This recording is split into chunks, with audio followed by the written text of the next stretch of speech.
సందుగా కమనీయ గాథల మాలిక శ్రీశగాత్ర మాధుర్యం శ్రోతల మనోల్లాసం వినండి సభ్యులు కండి గణగణమన్నీ గంట కొట్టండి.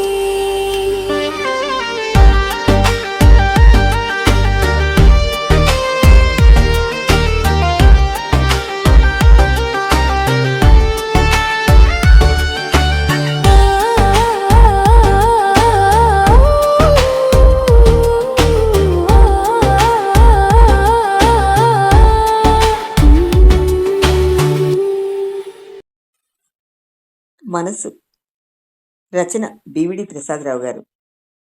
మళ్ళీ అడిగింది సూరమ్మ. ఒరే నాని, పుణ్యక్షేత్రాల యాత్రకు నన్ను పంపించరా అని. అలాగేలే అన్నాడు నానాజీ చిరాగ్గా. అలా చిరాకు పడకురా, తీర్థయాత్రలు చేయాలనుందిరా ఆర్తిగా అడిగింది సూరమ్మ. అమ్మా, ఇక్కడికి వచ్చిన ప్రతిసారి పోరకు విదిలింపుగా అన్నాడు నానాజీ. తీర్చలేని వాగ్దానాలెందుకు, సూటిగా చెప్పేయండి చటుక్కున అంది నానాజీ భార్య సుజాత. నాని, రాన్ రాన్ నిస్సత్తు పెరుగుతోందిరా, కోరిక మాత్రం వదులుకోవే తల్లికి వెంటనే అడ్డు తగిలాడు నానాజీ. నొచ్చుకుంది సూరమ్మ. ఎలా నచ్చ చెప్పాలో అర్థం కాలేదు ఆమెకు. వయస్సు మామగారు ఉన్నప్పుడే ఆ పుణ్యక్షేత్రాలేవో చుట్టి రావాల్సింది అత్తయ్య గారు, గొణిగింది సుజాత. అప్పటి మా పరిస్థితి వేరమ్మా, చెప్పింది సూరమ్మ. ఇప్పుడు ఎక్కడ గొంగళి అక్కడేగా, గబుక్కున అంది సుజాత. అదేమిటి తల్లి, నాని ఉద్యోగం చేస్తున్నాడు, సంపాదిస్తున్నాడు. పట్టణం బతుకులు మీకేం తెలుసు, ఎంత సంపాదించినా చాలడం లేదు. అయినా పెద్దావిడై ఉండి మీరు ఎలా అనకూడదు సుమి, అంది సుజాత. నానాజీ ఏం మాట్లాడలేదు. ఈ ఊరు వాళ్ళ చుట్టాలే పట్టణంలో ఉన్నారట. ప్రతి ఏటా 2 సార్లు యాత్రా బస్సు వేస్తున్నారట. 12 క్షేత్రాలు 8,000కే చూపుతున్నారట, అంది సూరమ్మ మరోసారి. ఎన్నిసార్లు వలిస్తారు? ఇక్కడికి వచ్చిన ప్రతిసారి చెప్తున్నదేగా, ఆ వేలే ఉంటే పంపమా, అంది సుజాత తలాడిస్తూ. ఒరే నాని, మన పక్కింట్లో ఉంటున్న అప్పలస్వామి మన ఇంటిపై తాకట్టుకు 10,000 ఇస్తా ఉన్నాడు, అంది సూరమ్మ ఆశగా. అమ్మా, ఏమిటి రాను రాను నీ పట్టుదల, తర్వాత 10,000 తీయడం మాట్లా, అన్నాడు నానాజీ కోపంగా. ఆవిడికే తర్వాత ఇల్లు పోతుంది, అంది సుజాత వెంటనే. అయినా నీకేమిటి పిచ్చి, ఆలోచనలు బాగా వస్తున్నాయి, నీ తలకు పుడుతున్నాయా, ఎవరైనా చెప్తున్నారా, గబగబా అన్నాడు నానాజీ. ముసలికాలం చేదస్తాం, గొణిగింది సుజాత. అంతలో శివయ్య వచ్చాడు. శివయ్య సూరమ్మ ఎదిరింటివాడు, కిరాణా కొట్టు నడుపుతున్నాడు. చాన్నాళ్లుగా సూరమ్మ కుటుంబంతో మంచి పరిచయం ఉన్నవాడు. ఏరా నానాజీ, ఎప్పుడొచ్చావు, వస్తూనే శివయ్య అన్నాడు పలకరింపుగా. ఇప్పుడే వచ్చాను మావయ్య, చెప్పాడు నానాజీ. ఏమ్మా, బాగున్నావా, అన్నాడు శివయ్య సుజాత్తో. అంటూ తలాడించింది సుజాత. ఈసారి పిల్లల్ని తీసుకురాలేదా, అడిగాడు శివయ్య. లేదు, మేము వచ్చిన ఒక్కరోజు కంటే ఎక్కువ ఉండలేం, నీకు తెలియందా, ఓ రోజు ముచ్చటకే పిల్లల్ని నలిపేయడం ఎందుకు, అన్నాడు నానాజీ. ఇంతలో కల్పించుకుని సుజాత అంది. అయినా పిల్లలు ఇక్కడ రావడానికి ఇష్టపడరు, వాళ్ళు గట్టిగా నవ్వినా మాట్లాడినా ఈవిడ మందలిస్తారు. వాళ్ళ ఇష్టప్రకారం ముస్తాబైనా ఈవిడకు తప్పు. చిన్నపిల్లల్ని కూడా చూడరు, ప్రతిదానికి తప్పులు పడతారు, చివాట్లు పెడతారు. అందుకే వాళ్ళు రారు. మేము తేలేదు, పోనీ ఏదో ఇలాగైనా అప్పుడప్పుడు మీరైనా వస్తున్నారు, అన్నాడు శివయ్య. వస్తాం, మనసుకు శాంతా పాడా, ఫిర్యాదుగా అంది సుజాత. ఏ, శివయ్య అన్నాడు. సుజాత తల తిప్పి నానాజీ వంక చూసింది. ఏముంది, అమ్మ చేదస్తాం, పుణ్యక్షేత్రాలు యాత్రలు గొడవ, ఇదో రగడ, చచ, అన్నాడు నానాజీ వెంటనే. అది కాదురా నానాజీ, ఆ యాత్ర ముచ్చట ఏదో తీర్చేయకూడదా, అమ్మ ఆనందిస్తుంది, అన్నాడు శివయ్య చనువుగా. ఏమిటి నువ్వు కూడా? అంత డబ్బెక్కడిది? నానాజీ. ఈ ఇంటి మీద డబ్బులిస్తారటగా? శివయ్య. ఆ ఆ, ఆ మాటలయ్యాయి. అది జరగని పని ఖచ్చితంగా చెప్పాడు నానాజీ. అదేమిట్రా అంత నిష్కర్షగా మాట్లాడుతున్నావు? అయినా పట్నంలో ఇల్లు కట్టుకున్నావు, ఉద్యోగం చేస్తున్నావు, బాగా వెనకేసుకున్నావుటగా? శివయ్యకు అడ్డు తగిలింది సుజాత. చాలండి, 3 పిల్లలు, వాళ్ళ చదువులు, అందులో 2 ఆడపిల్లలు, వాళ్ళ పెళ్ళిళ్ళు ఎంత కూడబెట్టినా ఏ మూలకు? ఆ ఇంటికి తెచ్చిన బ్యాంకు లోన్ ఇంకా తీరనే లేదు. నిజమే అమ్మా, కానీ మీరు కాక ఈ ముసల్దాన్ని ఎవరు చూస్తారు? అని సుజాత నుండి చూపును నానాజీ వైపుకు మార్చి, ఖర్చులో ఖర్చు అనుకుని మీ అమ్మ కోరిక తీర్చేస్తే పోలా? అన్నాడు శివయ్య కలుపుగోలుగా. సుజాత ఏదో అనబోయింది. అప్పుడే సుజా పద, శివాలయం వరకు పోదాం, పూజారి లోకాభిరామం చెప్తాడు, ఈ హైరాణ తగ్గుతుంది అన్నాడు నానాజీ ఆ సంభాషణ తుంచేయాలని. సూరమ్మ వంక చూస్తూనే వెంటనే అక్కడి నుండి బయటకు నడిచాడు శివయ్య పనుందంటూ. సూరమ్మ ఏకైక సంతానం నానాజీ. పట్నంలో ఉంటున్నాడు. అతడి చదువు అంతా పట్నంలోనే జరిగింది. పట్టణంలోని ఓ ప్రైవేటు కంపెనీలో ఉద్యోగం దొరికింది. దాంతో అతడికి పట్టణ వాతావరణం అంటే ఇష్టమైంది. అతడి అభిరుచులకు తగ్గట్టు సుజాత అతడి భార్యగా రావడంతో వాళ్ళ పిల్లలు కూడా అదే పంథాలో పోతున్నారు.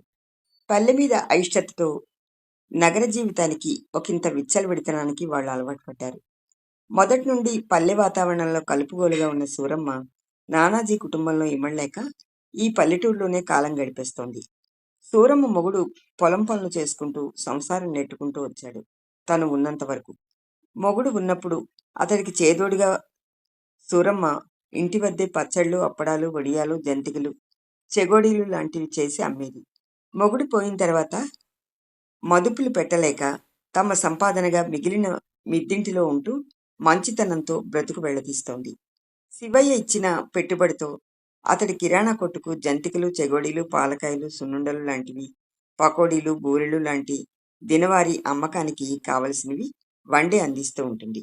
బదులుగా రోజు సామాన్య ప్రతిఫలం శివయ్య నుండి అందుకుంటుంది. ఇప్పటికీ ఎంతో ప్రయాసపడుతోంది సూరమ్మ. నానాజీ మాత్రం నీకేం హాయిగా ఉంటున్నా అనేసి ఏదో పండక్కు బట్టలు మాత్రం తీసి ఇస్తూ చేతులు దులిపేసుకుంటున్నాడు. అప్పుడప్పుడు నానాజీ ఈ పల్లెటూరు వస్తుంటాడు. అతడి వెంట సుజాత ఒక్కొక్కప్పుడు వస్తూ ఉంటుంది. వాళ్ళు వచ్చేది సూరమ్మను చూడ్డానికన్నది నెపం మాత్రమే. సూరమ్మ తమ ఇంటిని ఎక్కడ చేయి చేస్తుందో అన్న శంకతోనే వాళ్ళు ఇలా ఆ పల్లెటూరుకు వస్తూ పోతూ ఉంటారు, ఆ ఇంటి వారసులుగా. ఇలా జరుగుతున్న కొన్ని నెలల తర్వాత ఒక రోజున మీ అమ్మ చనిపోయింది అని నానాజీకి ఫోన్ వచ్చింది శివయ్య నుండి. నానాజీ వచ్చాడు. సుజాత పిల్లలు రాలేదు. తమ ఇంటి ముందు శివయ్య, శివాలయం పూజారి, అప్పలస్వామి, మరికొంతమంది ఉన్నారు. రాత్రి వరకు బాగుంది. ఉదయం ఒంట్లో నలతగా ఉందట. అంతే, 7 గంటల ప్రాంతంలో పోయింది చెప్పాడు శివయ్య. పూటన్నర గడిచిపోయింది. ఇంకా ఉంచడం మంచిది కాదు. అన్నీ సమకూర్చి పెట్టాం. వచ్చి మీ అమ్మ దహనక్రియలు పూర్తి చేయి చెప్పాడు అప్పలస్వామి. తలో చెయ్యి వేయగా సూరమ్మ దహన సంస్కారం ముగిసింది. ఇక మీరు చేయవలసిన మిగతా కార్యక్రమాలు అని చెప్పబోతున్న శివాలయం పూజారికి అడ్డుపడి, నేను వాటిని పట్నంలో చేస్తానులేండి అన్నాడు నానాజీ. బిత్తరపోయాడు శివాలయం పూజారి. ఆ రాత్రి భోజనానికి ఇంటికొస్తారా, పంపించమంటారా అడగమన్నారు మా నాన్న అని అడిగాడు నానాజీ వద్దకు వచ్చిన శివయ్య కొడుకు. వద్దు, పళ్ళున్నాయి క్లుప్తంగా చెప్పాడు నానాజీ.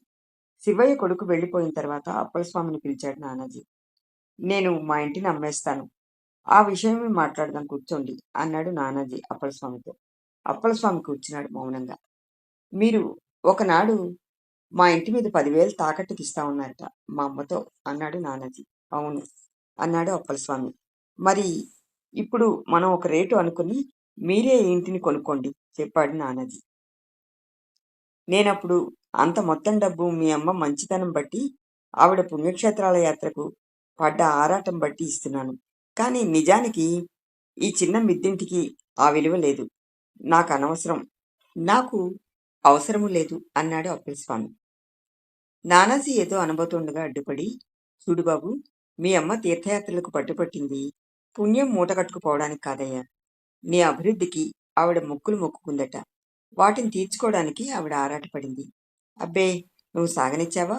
పాపం, నువ్వు ఈ ఇంటి మీద మోజు పడుతున్నావని ఈ ఇంటి పెరటి భాగం అవ్వకైపోతూ ఉంటే మీ అమ్మ తన కడుపు మార్చుకుని డబ్బు కూడబెట్టి బాగు చేయించింది నీకోసమే. ఎప్పుడైనా నువ్వు నిదానంగా స్థిరంగా మీ అమ్మతో మాట్లాడేవా? నీకు ఈ ఇంటి మీద యావే తప్ప నీ అమ్మ మీద ఝాసేది? కొడుగ్గా నువ్వు చేయవలసిందేమైనా చేశావా? ఉమ్, అన్నాడు అప్పలస్వామి సూటిగా. అవాక్కైపోయాడు నానాజీ. ఆలోచనలో పడ్డాడు. మర్నాడు శివాలయం పూజారిని సంప్రదించి తిరిగి తన పట్నం వెళ్ళిపోయాడు నానాజీ. సూరమ్మ చనిపోయిన 11వ రోజున తిరిగి తన పల్లెటూరు వచ్చాడు నానాజీ కుటుంబ సమేతంగా. శివయ్య, అప్పలస్వామి శివాలయం పూజారి సమక్షంలో ఊరి పెద్దలకు తమ ఇంటిని శివాలయం ఆస్తికి చెందేలా వ్రాయించబడ్డ పక్కా పత్రాలను అందించాడు నానాజీ.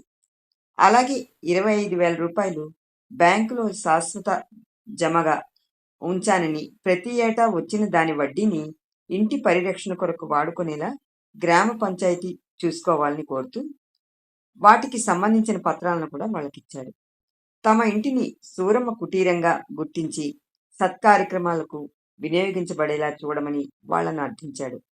తను కూడా తరచూ వస్తూ అందుకు అన్ని విధాలా సహకరిస్తానన్నాడు. ఆ రోజునే తొలి కార్యక్రమంగా ఆ ఇంటిలో తన తల్లి పేరున అన్నదానం భారీగా నిర్వహించాడు. పిమ్మట సంతృప్తిగా తిరిగి పట్నం వెళ్ళిపోయాడు నానాజీ. శివయ్య, అప్పలస్వామి శివాలయం పూజారులకు నానాజీలోని ఈ మార్పు ఆశ్చర్యం కలిగించింది.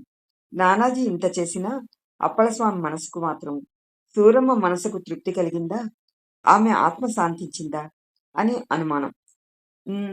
సూరమ్మ మనసుకు తృప్తి కలుగుతుంది, ఆమె ఆత్మ శాంతిస్తుంది.